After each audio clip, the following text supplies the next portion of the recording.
Hello, everyone, and welcome back to Backlight Banter. My name is Tucker Hazel, and this is my co-host Tanner Dykstra, who I don't want to be here. And today we're here to talk about the new Ethan Coen movie, Honey Don't, starring Margaret Qualley and Aubrey Plaza and Chris Evans. Everyone's having a grand old time.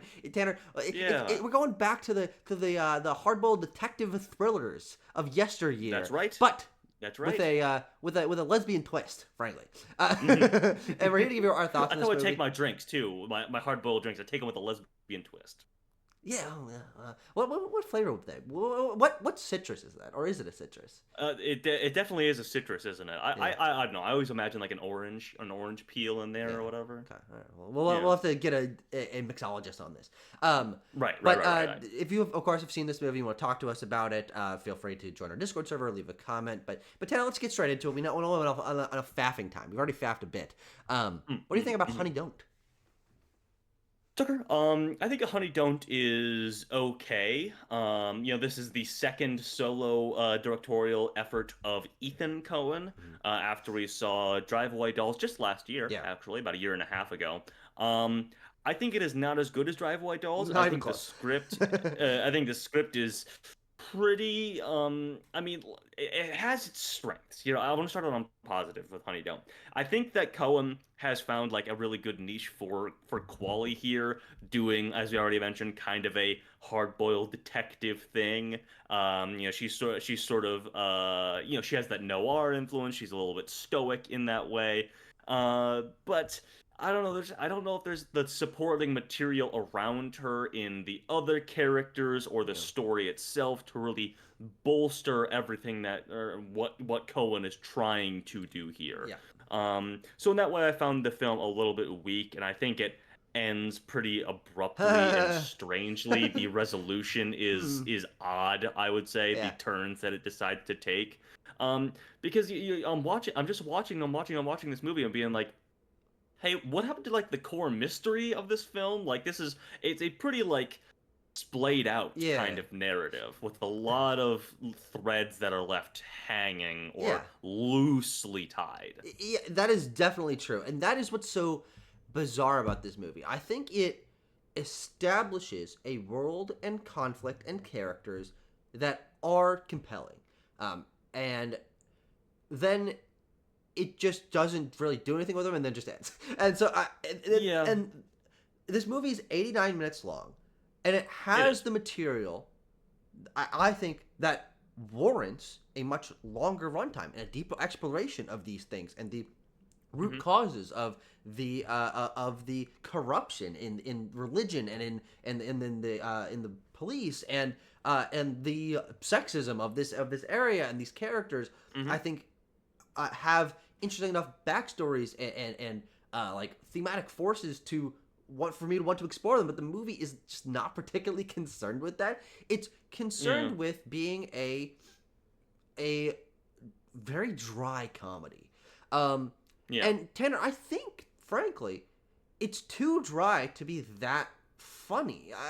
I think It's not tries that funny, it is it? tries to have this sort of jokey tone, but the jokes don't really work. I They're think very. It's very wry. I the funny mean, there's that's the. two funniest characters in the movie, Tanner.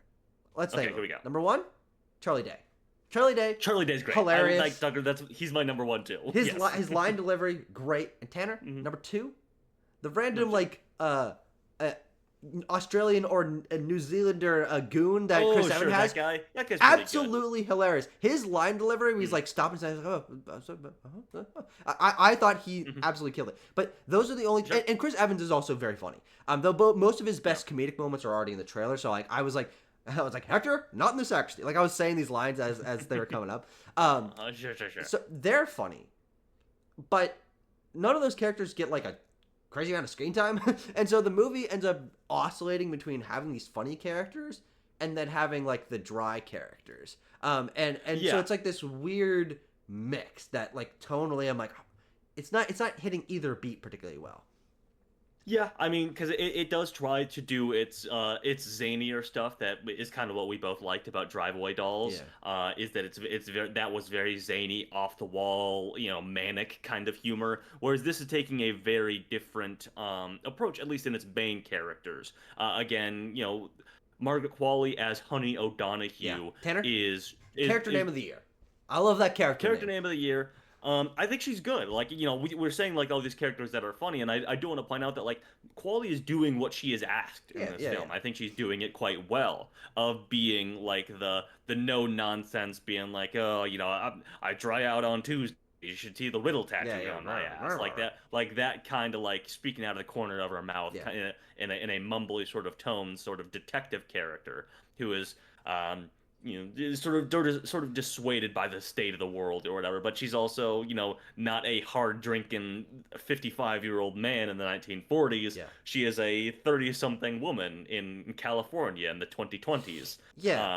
And so In a a lot of unique her, version, a very Cohen version yeah, of the 2020s, where she's in a big California city town, but does not feel at all the way that it's filmed and presented, and I think very mhm, intentionally so, and this maybe being one of the stronger suits of the movie, is it ends up feeling like, even though it's in modern day California, people have cell phones, that this is mhm. a dry and dusty and vacant town where nobody really talks to their neighbors, and everything's like, dusty, and the plants are dying, and like, and I think Hmm. that tonally, one of my favorite sections of the movie is right when it opens, is this credit sequence that is all the Oh, sure. like graffiti and rundown strip malls and like dusty like open streets with not a lot of cars Yeah. on it, that establishes this California city as Yeah.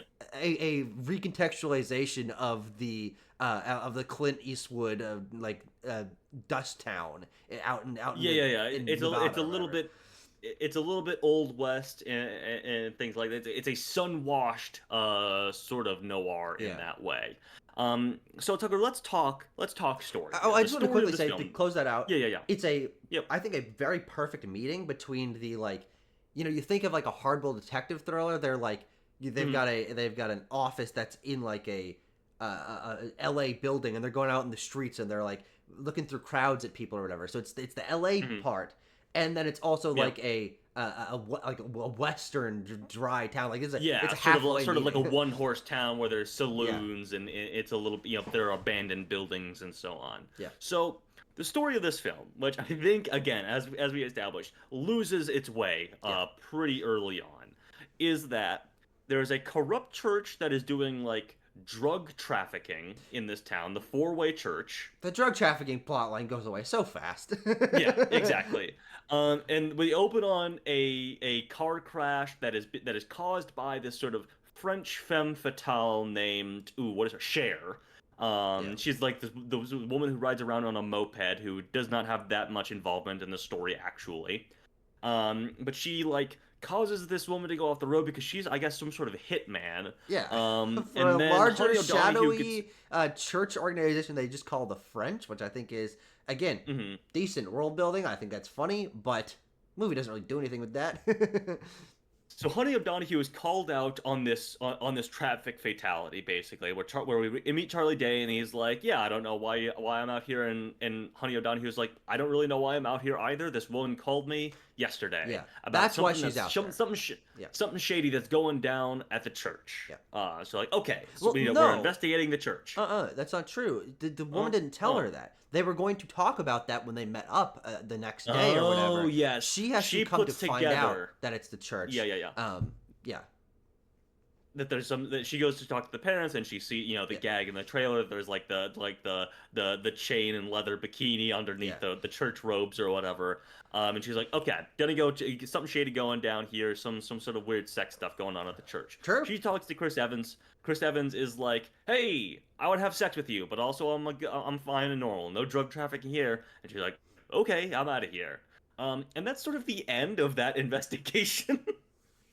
Tanner, here's the problem with this movie.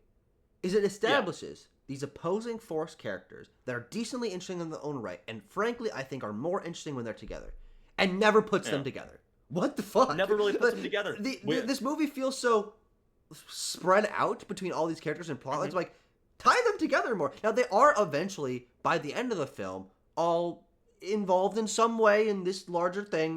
We'll get to MG and how she's connected to this, but her Honey's niece disappearing, and the French and the woman who died. Like, all these things are connected, but not in a active enough way to where I feel like the scenes are really building. It's more like, oh, are these connected? Oh, I guess they're connected. Oh, okay, they are. Here's what I want to talk about, though. I mean, it's so back-ended and backgrounded the ways that they tie these things up. Because we can. I want to put a pin in this and just say Aubrey Plaza, who we've not mentioned up to this point, also quite good. She's like a little bit more awkward, but is also quite jaded with the world and things like that. And her and Margaret Qualley have these like very impassioned, very like kind of showing it all sex scenes that I think are great. God willing, white boy can direct a lesbian sex scene. hey, Ethan Coen, God bless your heart. God bless your little heart, sir. But also, there's a good gag of like Margaret Qualley like washing the sex toys in the morning after or whatever like that. There's some good stuff. You can feel the drive-away dolls showing up in a couple scenes, and you're like, give it to me. Oh. And it goes away. Okay, so then there's also this thing with Honey's niece, and we will talk about that because that's where I want to take this line of discussion. So this is like three half plot lines making a half so plot she line. Eventually MG, who is Aubrey Plaza's character, Honey wants to talk to her again for no real reason other than like she likes her and like wants to see her again. And she's like, not at work. Gonna go to her house. Goes to her house. House is admittedly kind of creepy. No, it's not. It's not that they just want to talk. Corinne is missing, and so she needs to go to someone. Oh, she wants her help. Yeah. Mm-hmm. Yeah. She's like, we're gonna team up and go look for my niece. Probably kick down the door of this church and figure out where she is, because that's where Honey thinks that her niece is. Yeah. And Tanner, what you're describing right now, and I'll continue the description of this scene, feels like a second act scene. But indeed, this is the climax of the film, and it is basically the end of the movie.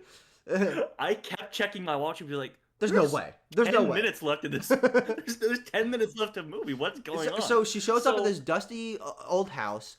Shows up and she's MG's in the basement or whatever. And she's like, the thing. And so there's this like light, weird reveal that MG Falcone is involved in the four-way church in some way, but it's never it's not described. Well, I mean, I thought she like hated the church and hated the victims that go to it. So she is like independently operating as a serial killer who kills people that go to the church. Am I wrong? No, maybe, but like, the reveal is that in the yearbook, there's a quote about how important it is to find your way to God and submit. God put us on this earth to do things, people, which is loosely tied into what Evans is kind of saying. Like, he's like action, or he has like these four tenets of the church, the four ways. Getting it on and killing people. Right. The four ways. Yeah, the four ways. But I'm like, so is she with? I don't think she is with the church. She doesn't seem to like the church, does she? At least in some way. And this is why I say that things are lightly tied together. Is that in some way, her religious upbringing, the abuse by her father, and the current goings on of the Four Ways Church with Reverend Drew, because she at least was religious and may still be religious. That is, I think, intended as some greater tie-in of religion corrupting people and causing them to driving them to murder. But like, but then they just argue for the stupidest fucking reason ever. She's like, "You're in my house and you're judging me. You're judging me." She's like, "No, you're judging me. You're judging me." She also has Honey's niece in the basement, right? Yeah, she has kidnapped Honey's niece and is going to kill her because she doesn't like people pretending to be victimized or being victimized or whatever, because Honey's niece is like has an abusive boyfriend. And then Honey and MG get into a little bit of a knockdown, drag-out fight where she gets there's hot tea kettles and knives and things of that nature going on. Honey shoots MG, shoots her right in the head, passes out, wakes up in a hospital, and is like, my niece is here. Also, by the way, Chris Evans has been killed by that French lady at this point. And she's like, all right, that's the end of the movie. So that's all, folks. I'll go talk to Charlie Day one more time. You know, a little bit of like I'm still doing the private investigator thing. I will meet the French lady on the road and sort of imply that I want to get it on with her Yeah. too. And roll credits. Here we go, folks. Yeah. Have a nice one. So I mean, oh God, we gotta speed through this, but I gotta say, Uh-huh. Okay, go for it. Aubrey Plaza, I think she's good until this last scene. I think she's bad in Yeah. this last scene. She's like Yeah. doing this weird line delivery. She's like, maybe she's drunk or something. It's like hard to tell like what's going on with the character, but it feels totally different from what's happened before. And I thought she was bad in that scene. But yeah, I don't know. It wraps up too quickly. All these plot lines. There's just stuff about her dad and her dad like stalking her niece and like what the fuck Oh is going yeah, on with that? the stuff with Honey's dad. Yeah, Yeah. there's just all this stuff that the movie has that you feel like Yeah. are building with things, and then halfway do, but and so ultimately, I think this movie is just kind of ramshackle. Like it feels like Yeah. an interesting Certainly concept, feels that way. but it's a comedy that's too dry to really hit comedy. It has these mysteries and themes of corruption and detectives, and also not this is more of a bit thing, but like Billy Eichner's character and like cheating and like Oh, all this yeah. stuff. Like there's these But things like that's also like tied into the story because his partner is the guy that gets killed in the That's a parking lot. You remember great that point. scene? He was Yeah. getting dealt drugs to by Hector, who is the worst Yeah. drug dealer in history. Yeah, you're right. Like these things are like factually tied together, but Uh-huh. writing wise, it needs to be stronger. I mean, it is by far the worst Coen brothers film in my mind because it is trying on some level to be a sort of like sprawling yet bumbling crime story like they have succeeded greatly in making Yeah, many in the times. over the past like 25 30 years. Yeah. Like these are they've made some of the like great American crime stories of the modern era by doing almost this exact thing, but it feels like a Coen script that they accidentally lost like half the pages from. Well, yeah, because again, this movie is like 88 minutes long, and Yeah. that is also another problem with this movie. This is a surprisingly slow movie. Like the scenes are very Mhm. drawn out. We get a lot of Mhm. Honey just driving and not really saying anything, which I think is. I think the real It's element that's missing, atmospheric, Tanner, yeah. from this being a Yeah. true hard-boiled thing, is we need Oh. hard-boiled narration from Honey O'Donoghue. Give me the being like- narration. yeah, being like, Give me that Margaret Qualley she was she was a narration. short drink of water when talking about MG or whatever. Uh-huh. But we don't get this. What we do get is like just a lot of Tanner. God Yeah. bless Margaret Qualley. She can furrow a fucking brow. She furrows her brow yeah. so much in this movie. And we get a lot of these moments of her just like thinking, and I'm getting a good amount of characterization from these moments. But this movie's 88 minutes long. We don't have time for these drawn out sequences where nothing really happens. And so the pacing, I Yeah. think, also doesn't do the story of this movie justice when it feels like it's paced like a movie that's twice its length.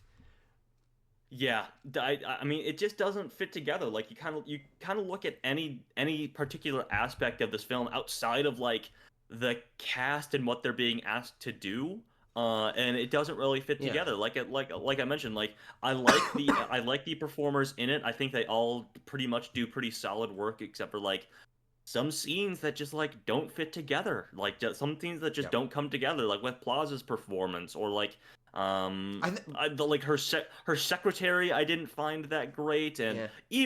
even Evans, I was a little bit like, okay, Chris, I've seen you do stuff like that. Like this is kind of the mode that he operates post Captain America now. It's like, all right, it's not the biggest stretch for him. Like he's decent, but you know, I he think even the is. scene when he's giving the sermon, I think is very good. I think he's on these. Yeah. He's like, yeah, and like he's like Uh-huh. doing these giant hand movements, and we're getting like, I was like, yeah. I like that scene a lot.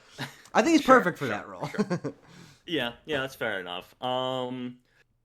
But Tucker, here's the anything thing, else? there's not that much else to say. Yeah. But we were sitting down here, No. and for context, we need to wrap this up in the next few seconds because you got to go to work. Mhm. And I looked at you and I Yeah. said, well, Tanner, there's not too much to talk about for Honey Yeah. Don't. And that's just the problem with this movie is you watch this trailer and you feel like there's going to be this compelling mystery with a Yeah. fun twist on the Yeah. the PI character, and that's true.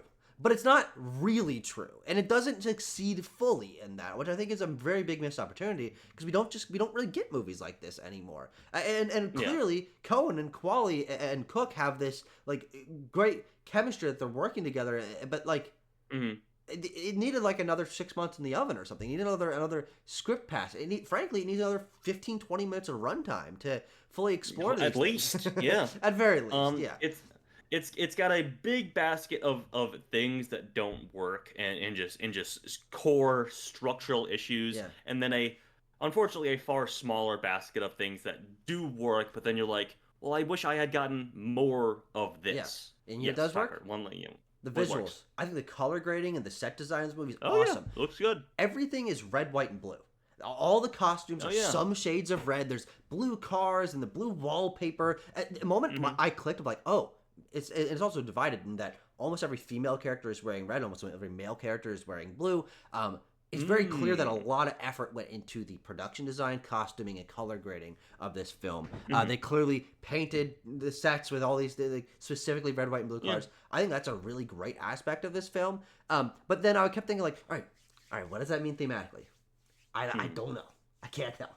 I don't know. Yeah, I mean, I guess it's dealing with a little bit of like Americana and like, Yeah. well, I would say like the middle America, but also it takes place in like South Central California almost. They bringing up like Bakersfield and so on and so forth. So I don't know if it's even that. Like this movie probably would have played better with that stuff if it was like Texas, for example. But anyway, Anyway. Tucker. I might do like a 4.5 on this thing. Yeah. I'll say a 5. I mean, yeah, it's just okay. I mean, there's just so much potential there that it doesn't realize, and I think that's the most disappointing. It's like it's a watchable movie. The performances are good enough. I think it looks good. Mm-hmm. It's very unique for the modern movie landscape, but like it misses like almost all the things that it tries to set up. It's a lot of misses. And you know what? I'll give Coen this. You know, Joel's got one more solo movie in him, and then I need these guys to get back together. That's what I'll say. Hey, come on, Jarwin Dolls is fucking great. No, Ethan. Yeah. This is Ethan. No, yeah, this is Ethan. I know. Oh. I know. Joel's only made one. He's only made one solo. Sure. Yeah. I'm giving them both 2. I see. And one then for them, we one need for to join them. back up. Yeah, exactly. All right. Exactly. Well, that is the end of our Drive Away Dolls review. Thank you very much for watching, everyone, and we'll see you next time.